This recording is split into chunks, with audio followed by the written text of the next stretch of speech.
pintu villa itu dibiarkan terbuka. Setiap libur, perempuan itu selalu ke villa. Sebuah villa kecil yang dibangun bersama suaminya semasa hidup di bukit itu, sebagai tempat santai dan bermesraan kala hari libur dan perlu refreshing. Villa kecil itu sederhana, tidaklah sama jika dibandingkan dengan villa-villa yang bak jamur di kawasan puncak atau tempat-tempat lainnya. Tetapi bagi Susi, villa tersebut telah memberi banyak dalam perjalanan rumah tangganya, terutama cinta dan kemesraan. Villa ini kubangun dengan cinta, dan karena cinta pula kuserahkan bagi rumah tangga kita. Semoga dari dalamnya kita peroleh kehangatan dan ketentraman. Fisik Zul, suami Susi, saat pertama membuka kunci pintu villa bertepatan 3 tahun perkawinan mereka. Susi tersenyum, mengetupkan kedua matanya. Dalam hati ia mengamini ucapan suaminya. Ya, semoga perkawinan kita langgeng seperti bukit ini yang tetap kokoh meski diterpa angin dan hujan. Susi menggumam. Kemudian ia peluk Zul dan mengecup pipinya. Sejak itu, setiap libur atau hari-hari yang dianggapnya penat dan membutuhkan santai, Zul mengajaknya ke villa itu. Atau sebaliknya, Susi akan mengajak suaminya bersantai ke rumahnya. Sehari atau 2 hari tinggal di sana, memandangi kebun bunga di samping villa atau menikmati ratusan ikan hias di kolam yang ada di beranda. Apalagi hingga 5 tahun pertama perkawinannya, Zul belum juga membuahkan janin di rahimnya. Karena itu pula, setiap kesunyian menerpanya, ia akan membawa mobilnya menaiki bukit itu, betapapun harus sendiri. Misalnya saat Zul sedang bertugas di luar kota. Pernah seorang teman Zul dan JK mau membeli villanya sebulan setelah Zul meninggal, tetapi Susi menolak dengan sopan. Katanya, "Ini peninggalan Bang Zul yang sangat saya cintai. Jadi maaf, tidak akan saya jual." Teman Zul itu berusaha memiliki villa itu dengan terus menaikkan harga belinya. Namun Susi tetap bergeming. "Berapapun Mas Is mau membelinya, villa ini tak akan saya jual. Kalau saya jual, apalagi kerja saya untuk merawat milik Bang Zul. Saya juga menyukai tempat ini," Susi menegaskan. Sejak itu teman Zul yang dipanggil Mas Is oleh Susi tak lagi kembali untuk menawar villa kecil itu. Susi selalu merawat dan menempatinya setiap hari-hari libur. Atau sepulang bekerja, ia mampir ke rumah makan lalu membawanya ke villa itu. Menjelang petang, ia turuni bukit itu, pulang. Susi kerasan menunggui villa itu. Betapa tidak. Setiap pagi ia saksikan kabut luruh di sekitar villa itu. Lalu ia keluar dan bermain dalam kelimunan kabut putih itu. Ia menggerakkan tubuhnya, kedua tangannya, ataupun kakinya. layaknya seseorang yang sedang bersenam pagi. Tidak. Bagai penari di dalam kubangan asap, rambutnya yang selalu dibiarkannya tergerai. Jika petang bertandang, pandangannya jauh ke barat, menikmati matahari yang akan menuju ke peraduan.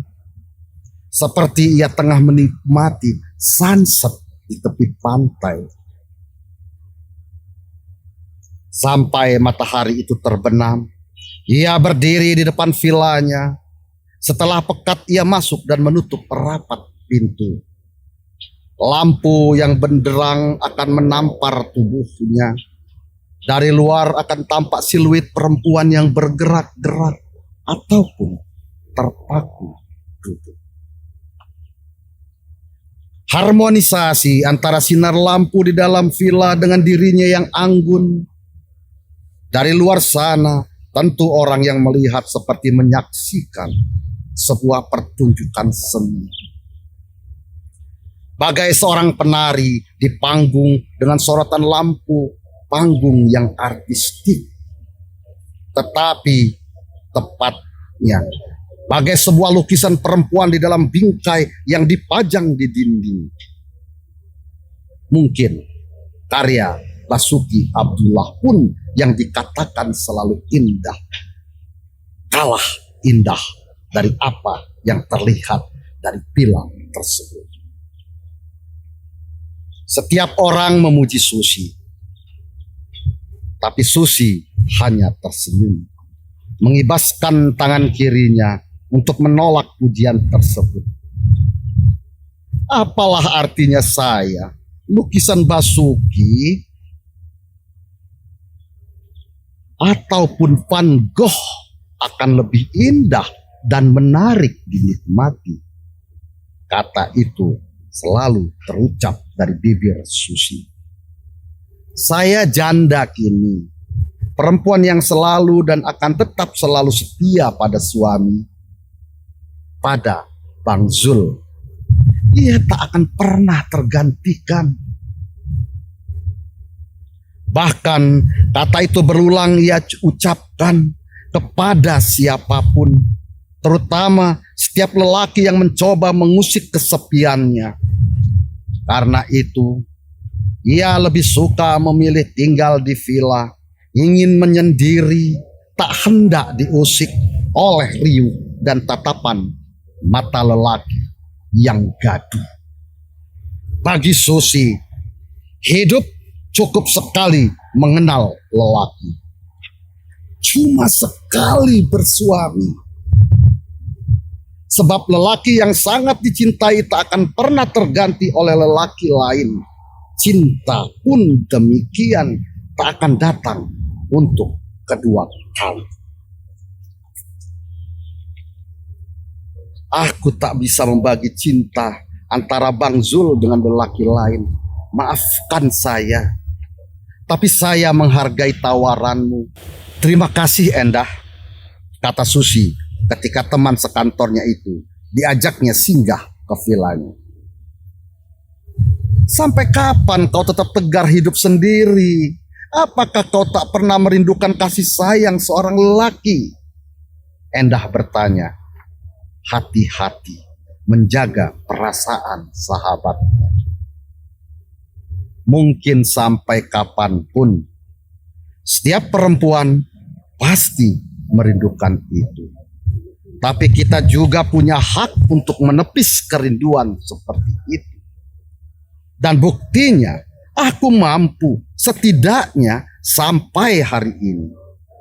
Villa ini telah mengubur kesepianku, kerinduanku pada belayan dan kasih sayang.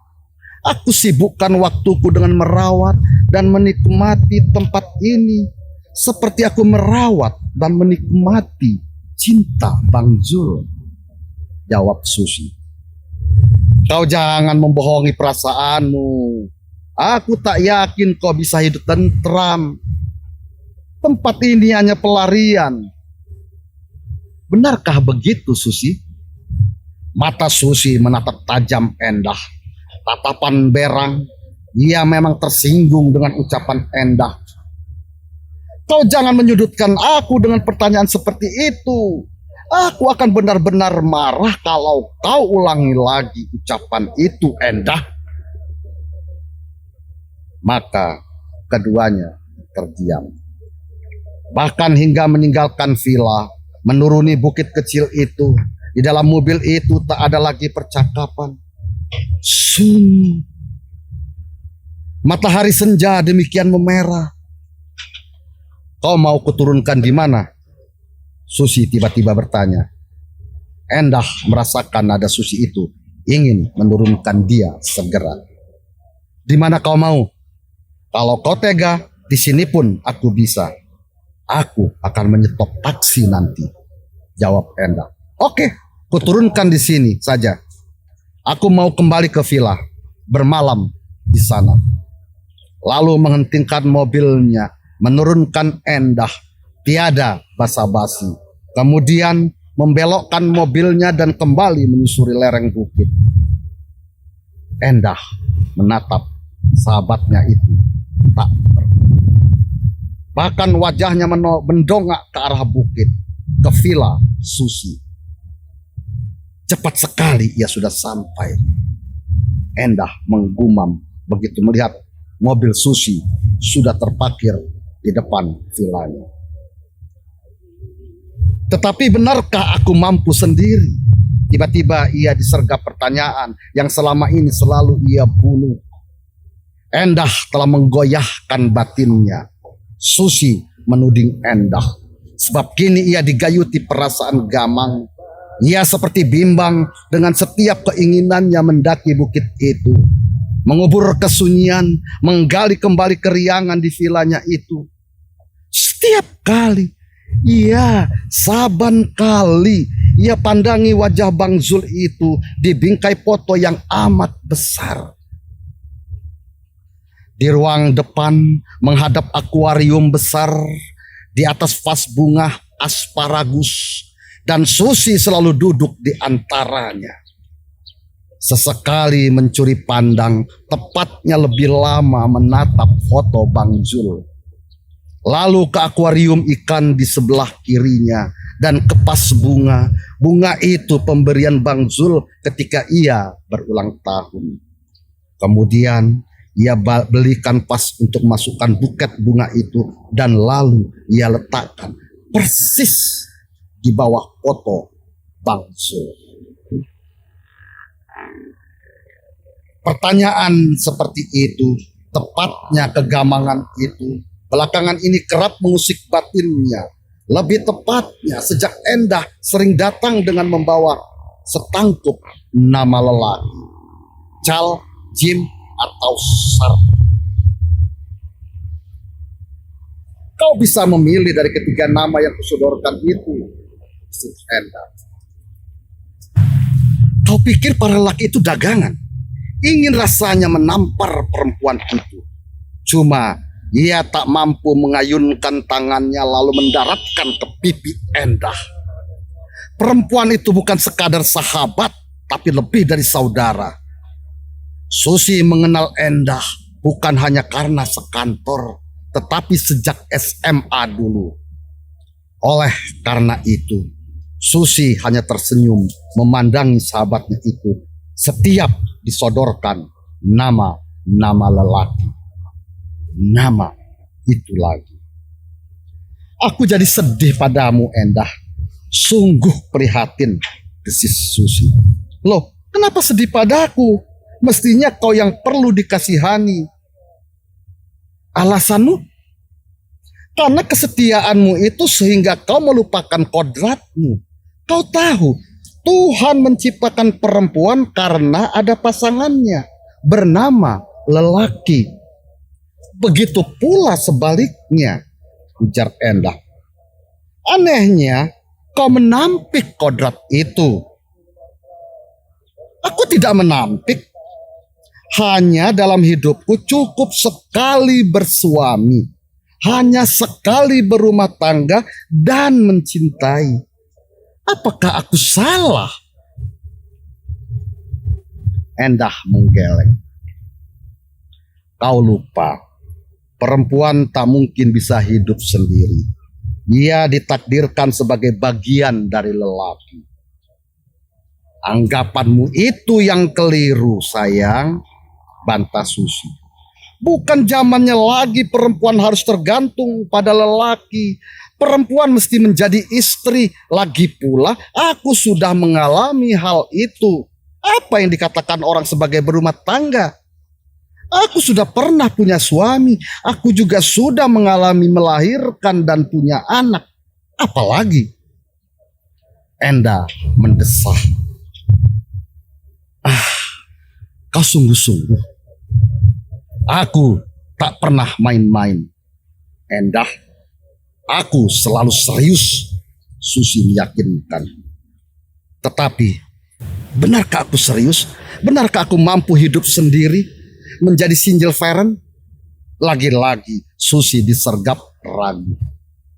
Setiap pertanyaan itu muncul, ia malu.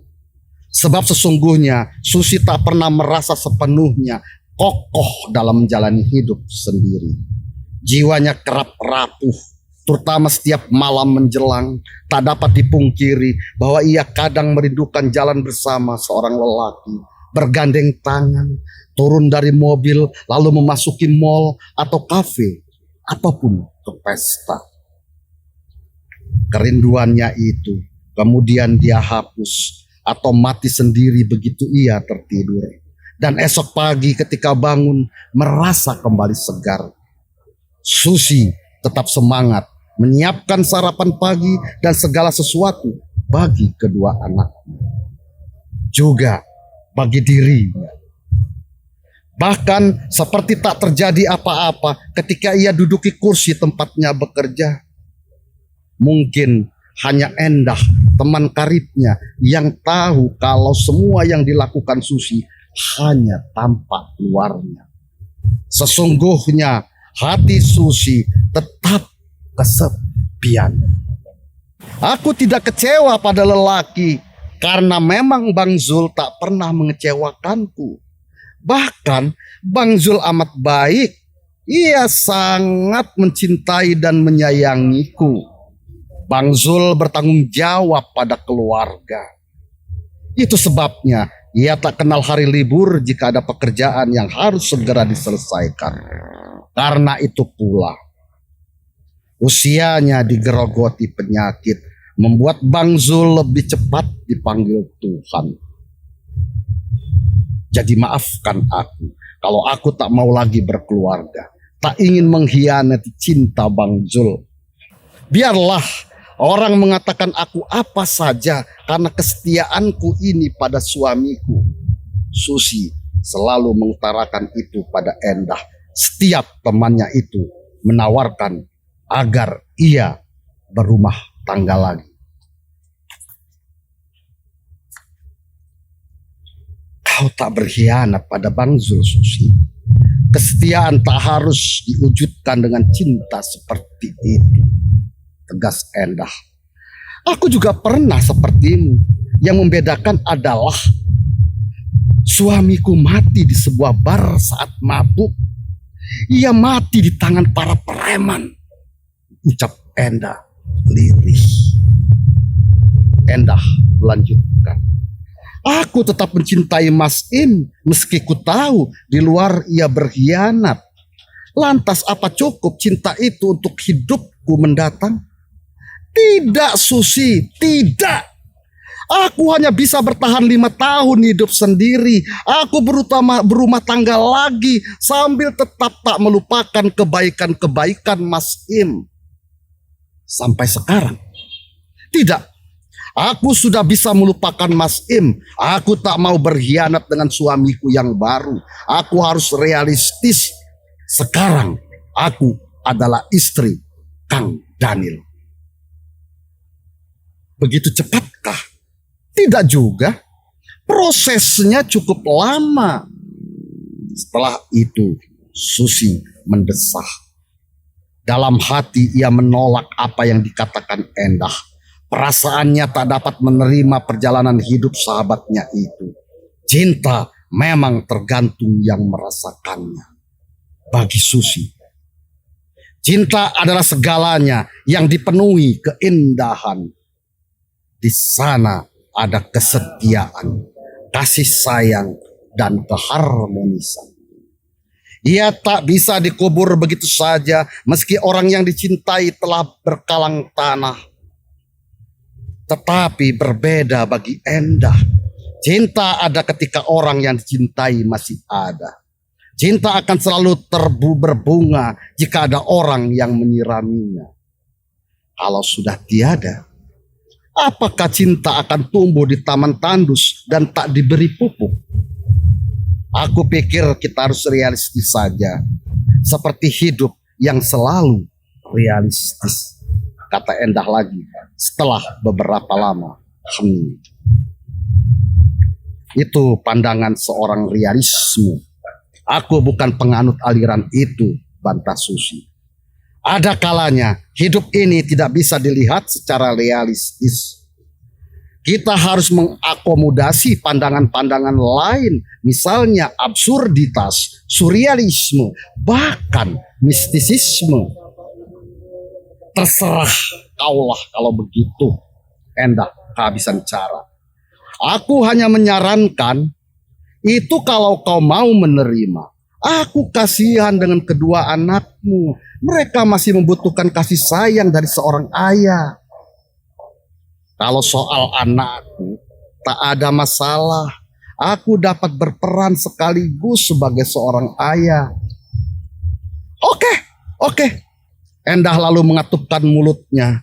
Pembicaraan sudah saatnya dikunci. Ia menginginkan dialog dengan Susi untuk mendapatkan kebenaran. Namun karena percakapan menjurus pada pembenaran, maka lebih baik tak perlu diteruskan. Ia yakin kalau dilanjutkan akan meruncing jadi perdebatan dan ujungnya bakal bertengkar. Selalu ia menghindari pertengkaran jika berdialog dengan Susi. Sesungguhnya Susi pun begitu, kalau saja ia tidak tersudut. Cuma kalau bicara soal rumah tangga, Susi merasa dipojokkan oleh Endah. Itulah yang membuatnya kerap tak bisa menahan emosi. Lalu keduanya pun bertengkar seperti pernah dilakukan Susi yang menurunkan sahabatnya itu di jalan. Susi mendaki bukit menuju villa kecil, tidak pada hari libur. Sepulang dari kantor, ia menuju villa itu. Ia turun dari mobilnya. Sejurus kemudian, sedan Toyota Camry berhenti persis di samping mobil Susi. Tak lama turun seorang lelaki. Keduanya mendaki villa. Susi mengambil kunci dan tasnya dan membuka pintu villa. Lalu menyilakan lelaki itu masuk. Hanya sebentar di dalam, lelaki itu keluar. Ia mengitari villa itu, memandangi setiap sudut villa, ke taman sebelah kiri, lalu berjalan ke depan. Memetik seputik bunga. Kini di tangan lelaki itu terselip bunga mawar berwarna putih. Tak bisa kurang. Itu harga mati, jawab Susi pendek. Kalau tidak berkenan, ya tidak apa-apa. Hanya kenapa villa ini mau dijual? Malas merawatnya saja, butuh biaya lain. Sayang. Benar, kalau sudah tidak lagi penting, buat apa saya pertahankan? Iya kan? Diam. Selanjutnya suasana hening, sama-sama kikuk, ragu untuk memulai percakapan kembali. Sesekali saling curi pandang, namun Susi selalu menunduk setiap hendak beradu tatap. Sebagai perempuan, ia tak mampu kokoh menahan gejolak hatinya jika lama dipandang seperti itu. Karena itu ia segera membalikkan wajah, menutup pandangannya dengan helai-helai rambut. Hatinya bertekuk. Oke, aku bayar villa ini. Suara laki itu mencairkan perasaannya yang tak menentu. Suara itu kembali mengokohkan jiwanya. Susi mengangguk. Kapan saya bisa terima? Sekarang pun bisa. Saya akan kasih cek, jawab lelaki itu pendek. Tapi saya sedang menunggu seseorang. Siapa? Ah, maaf. Maksud saya, apakah Anda tak menyesal menjual villa ini? Padahal semua orang tahu villa ini amat bagus, artistik sekaligus estetis. Tempatnya juga bagus, amat sejuk. Angin yang datang selalu membawa kesejukan. Tapi saya sudah bertekad menjualnya. Maksud saya, apakah Anda tidak menyesal? Itu soal lain. Bukankah villa ini menyimpan banyak kenangan untuk Anda dan keluarga Anda? Itu dulu, sekarang sudah tak lagi. Maksudnya, maaf, itu urusan pribadi, sangat privasi. Kalau begitu, maafkan saya. Saya juga mohon maaf, kata Susi pendek, pelan. Keduanya kemudian kembali terdiam. Sebuah taksi Siger meluncur dari bawah, berhenti di depan mobil Susi. "Sorry, aku terlambat," teriak Endah. Turun dari taksi. "Susah cari taksi kosong." "Loh, siapa yang mengundangmu?" olok Susi. "Jimmy," serga Endah yakin. "Bukan karena undanganmu aku kesini, tapi Jimmy. Inilah orang yang selalu kusebut. Pengusaha sukses tapi gagal dengan rumah tangganya. Makanya dia duda sekarang." Duh, hati Susi berdesir, nyaris kehilangan degup. Kini ia benar-benar yakin bahwa hidup ini absurd. "Tapi ini serius, Sus. Jimmy memang mau membeli villamu," kata Endah lagi. "Benar. Saya memang menyukai villa ini. Sudah lama saya melihatnya setiap saya lewat daerah ini. Juga sudah lama menyukai pemiliknya kan? Berterus terang saja, Jim. Jangan malu-malu dan ragu," sergah Endah. "Jangan malu-maluin aku karena keraguanmu. Bukan begitu, Sus?" "Aku tidak ragu kok. Cuma kau yang bikin aku malu." "Kok melibatkan aku?" Susi menunduk, melengos, beranjak dari tempat itu. Hatinya galau. Ia masuki villanya, dibiarkan pintunya terbuka lebar. Angin seakan dipersilakan masuk. Bebas. Jika pintu sudah terbuka, siapapun tak akan ragu memasukinya. Itu juga untuk Endah dan Jim. Bukankah tidak baik pesan Bang Zul yang selalu diingatnya? Bila kau tutup pintu, sementara tamu di luar menunggu. Lampung, 11-14 Februari 2005. Cerpen ini masuk dalam kumpulan cerpen saya hanya untuk satu nama. Terbitan Bentang Publishing. Terima kasih.